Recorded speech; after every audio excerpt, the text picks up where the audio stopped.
Las guerras son una oportunidad para los comerciantes de materias primas. A Estados Unidos le venía muy bien que una empresa de comercio de materias primas financiase a los rebeldes que luchaban contra Gaddafi. La mayor comercializadora de petróleo del mundo, una empresa que se llama Vitol, llegó a un acuerdo y pagó una multa de más de 300 millones de dólares hace unos meses, reconociendo que había pagado sobornos en Latinoamérica hasta el año 2020. Suiza no quiere ni oír ningún tipo de regulación, Singapur no quiere escuchar ningún tipo de regulación porque a ellos les interesa que estas compañías sigan. Una empresa radicada en Suiza podía pagar legalmente sobornos hasta el año 2012. Las guerras son una oportunidad para los comerciantes de materias primas.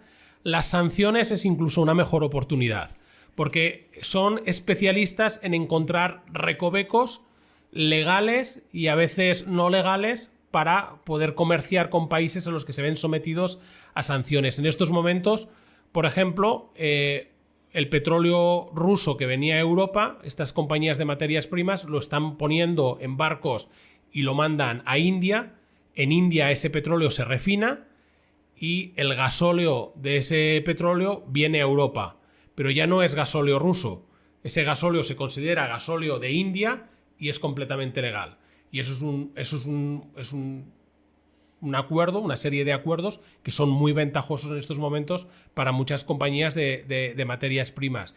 Una de las compañías de dos compañías de materias primas muy importantes de finales de los años 70, principios de los 80, Transworld y Marridge, se hicieron de oro saltándose el embargo de Naciones Unidas al régimen de apartheid de Sudáfrica, vendiéndole petróleo cuando en teoría no se podía vender, y lo hacían en muchas ocasiones pues camuflándolo, escondiendo, apagando los transpondedores de los petroleros, haciendo trasvases de un petrolero a otro, ocultando de dónde iban y a dónde venían, para poder, falsificando en muchas ocasiones los certificados de aduana y haciendo muchas triquiñuelas, muchas de ellas ilegales, para poderse saltar embargos y hacer dinero. ¿Cuánta regulación hay a nivel legal para comerciar? Hay muy poca regulación. Este es uno de los sectores que, una de las cosas que más me fascina es que apenas hay regulación sobre este mercado.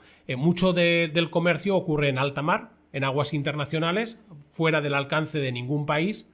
Las empresas de comercio de materias primas se ubican en países en los que hay poca regulación: Suiza, Dubái, Singapur, algunas islas del Caribe, donde también pagan muy pocos impuestos. Y en realidad, imaginémonos que un comerciante de materias primas le compra a la empresa estatal de Arabia Saudí un cargamento de diésel y se lo compra en alta mar. Está fuera de la legislación de cualquier país. Y esa empresa de materias primas le vende el petrolero en alta mar a otra empresa de materias primas, que a su vez se lo vende a otra empresa de materias primas. Y en el último enlace, una empresa de materias primas le vende ese petrolero, pero no le vende el petrolero.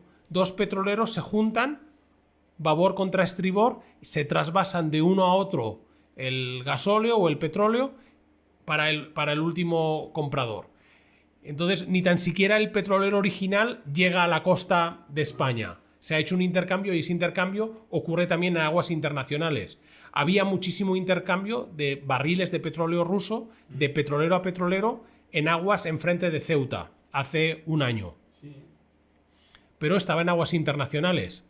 La Armada Española y la Guardia Civil mantenían un ojo, pero no podían hacer nada porque estaban más allá de las 20 millas y allí no hay jurisdicción. Es aguas internacionales. Entonces es un mundo que prácticamente es alegal y en el que a veces a mí me preguntan cómo podrías describirlo. Pues es una versión moderna de Piratas del Caribe.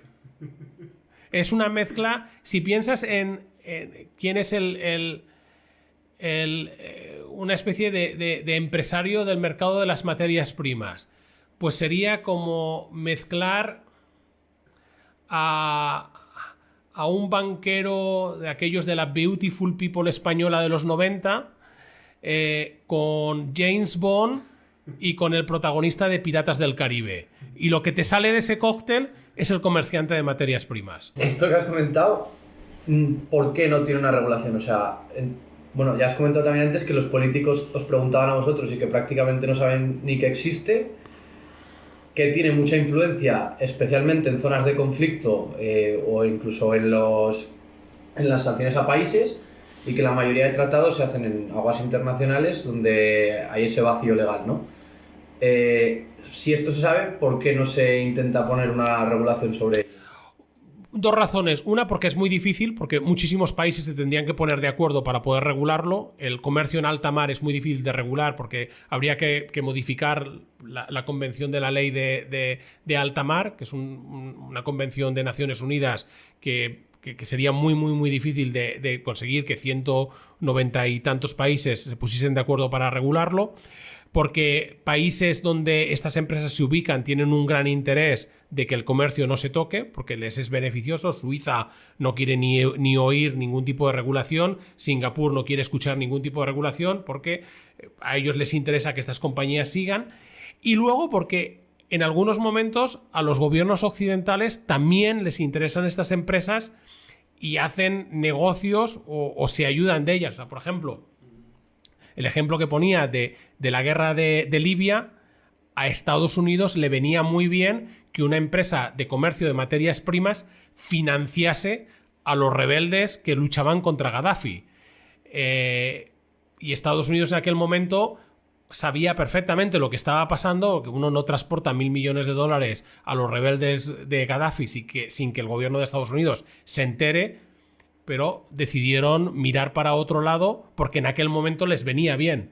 Entonces, en muchas ocasiones estas empresas son un mal menor, que hay gobiernos que en determinados momentos estas empresas los tienen enfrente, pero que a veces los gobiernos occidentales también se valen de estas empresas. Y es la gran razón. Y luego yo creo que ha habido cierto desconocimiento, y ahora lo que sí que estamos viendo es que si no regulación, quizá, digamos, detener las peores prácticas de la industria, sobre todo los sobornos, la corrupción.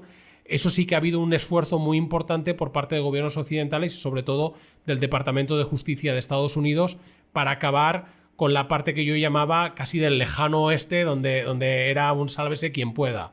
Y eso, en cierta manera, no es que se haya acabado, pero se está tratando de poner puertas al campo. Pero poner puertas al campo es algo complicado. Porque sobornos había bastantes. Y hay sobornos. Esta es una industria en la que los sobornos eran considerados como una rúbrica más en la cuenta de resultados de la cuenta de gastos de una empresa. En fin, en los años 80, 90 y comienzos de los 2000, los sobornos eran tan habituales como que una empresa radicada en Suiza podía pagar legalmente sobornos hasta el año 2012, y no solo pagarlos, sino que se los podía desgravar en el impuesto de sociedades suizo. Eso se acabó en el año 2012, pero es que el año 2012 es antes de ayer. A una empresa, la mayor comercializadora de petróleo del mundo, una empresa que se llama Vitol, que tiene su cuartel general en Londres y en Ginebra, pero que la empresa, la matriz, está en Holanda, y los dueños lo hacen desde una fundación en Luxemburgo, y aquí vemos los paraísos fiscales europeos. Pues a esta empresa llegó a un acuerdo y pagó una multa de más de $300 millones hace unos meses, reconociendo que había pagado sobornos en Latinoamérica hasta el año 2020, que reconoció públicamente en un fallo en una corte en Estados Unidos, en un juzgado. Y bueno, 2020 es anteayer. Y varias compañías de comercio de materias primas o han reconocido pagos en los últimos años o se encuentran en procesos judiciales a las que se les acusa de haber pagado sobornos recientemente y en muchísimos países. Estamos hablando de países como República Democrática de Congo, Ecuador, Brasil, México. En fin, varias jurisdicciones y prácticamente ayer. Y multas de 300 millones de euros, o sea que es muchísimo. Para hacernos una idea, ¿Qué cantidad de dinero ganan estas personas? Pues una multa de 300 millones de dólares, que a todo el mundo nos suena como muchísimo, es casi como calderilla, quizá no calderilla, pero casi calderilla para una empresa. O sea, por ejemplo, Vitol, la mayor comercializadora del mundo de petróleo, una empresa que se mueve en la sombra, que poca gente conoce, el año pasado ganó 15.000 millones de dólares. Pagar 300, pues es básicamente calderilla.